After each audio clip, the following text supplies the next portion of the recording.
ఈ దేశంలోని ప్రతి పౌరునికి ప్రత్యక్షంగాను పరోక్షంగాను లబ్ధి కలిగించే ఒక చారిత్రాత్మకమైన దిశానిర్దేశకమైన అంశంపై నేను ప్రకటన చేస్తాను. అధ్యక్ష, గౌరవ ముఖ్యమంత్రి శ్రీ నారా చంద్రబాబు నాయుడు గారి సూచనల మేరకు ఈ సమిష్టి నిర్ణయానికి మన రాష్ట్రం ఒక నిర్మాణాత్మక సహకారం అందించింది.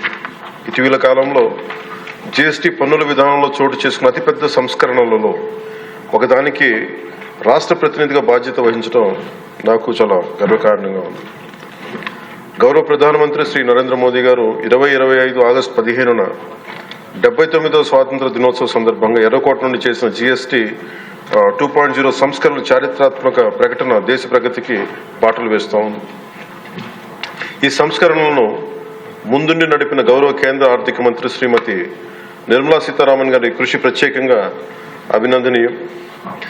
జీఎస్టీ మండలి 56వ సమావేశంలో వాటిని ఆమోదించింది.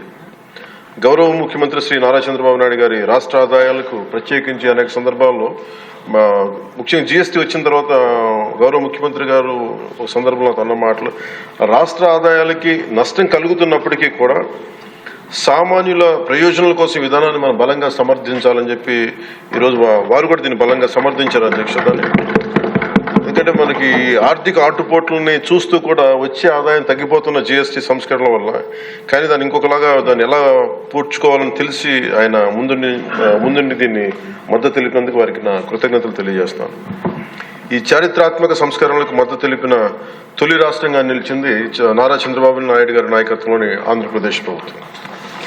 జీఎస్టీ పన్నుల విధానాన్ని సులభతరం చేయడం ద్వారా సాధారణ ప్రజలకు ప్రత్యక్ష లాభాన్ని చేకూర్చి వ్యాపారులపై పన్నుల భారాన్ని తగ్గించి పన్ను వ్యవస్థలో పారదర్శకతను పెంచుతోంది. ఈ చారిత్రాత్మక సంస్కరణల పన్నుల విధానాన్ని సులభతరం చేసి వ్యాపార పరిశ్రమల అభివృద్ధికి సహకరిస్తుంది. ప్రజల పొదుపును పెంచి కొనుగోలు శక్తిని పెంపొందించడానికి, కొత్త పెట్టుబడులను ఆకర్షించి దేశాన్ని స్థిరమైన వృద్ధి మార్గంలో నిలపడానికి దోహదపడుతుంది. జీఎస్టీ రేట్ల సరళీకరణ ద్వారా ప్రజలు అధికంగా ఉపయోగించే వస్తువులు సేవలకు డిమాండ్ పెంచి ఉత్పత్తిని విస్తరించి కొత్త పెట్టుబడులను ప్రోత్సహిస్తుంది.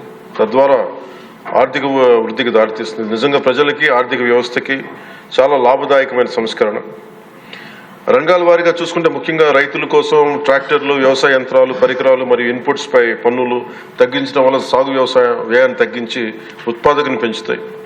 తద్వారా గ్రామీణ ప్రాంత ప్రజల ఆదాయాలు పెరుగుతాయి. ఆధునిక సాంకేతిక పరికరాల వినియోగం ప్రోత్సహించడం ద్వారా వ్యవసాయ వృద్ధి మరింత బలపడుతుంది.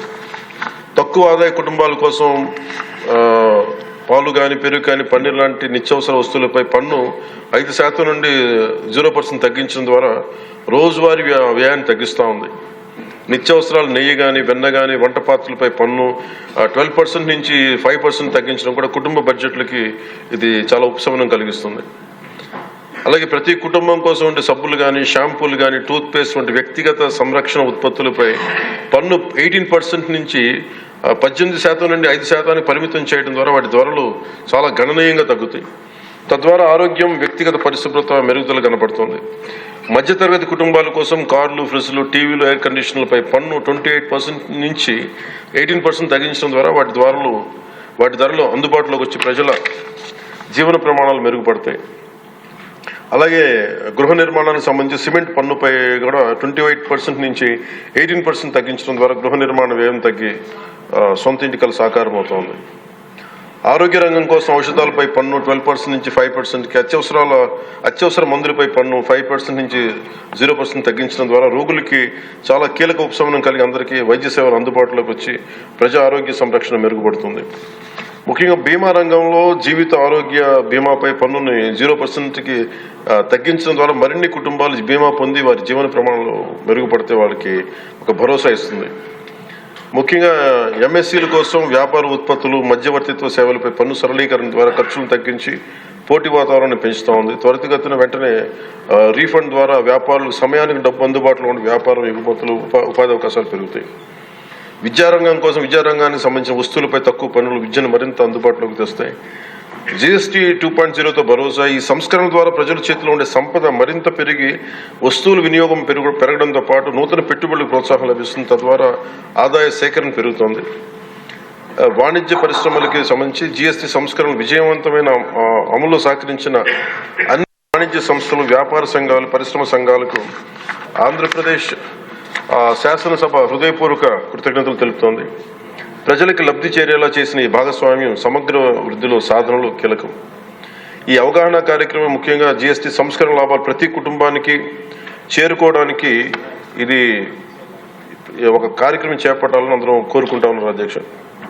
జిల్లా నుంచి గ్రామ స్థాయి వరకు ఈ అందరికీ తెలిసేలాగా మరింత ఏమేమి తగ్గుతాయి, ఏవి బెనిఫిట్స్ ఉన్నాయి, ఇవన్నీ ప్రజలందరికీ తెలియజేసే ఒక కార్యక్రమం ఖచ్చితంగా రూపొందించాలి. దాని మీద మేము కోరుకుంటా ఉన్నాం.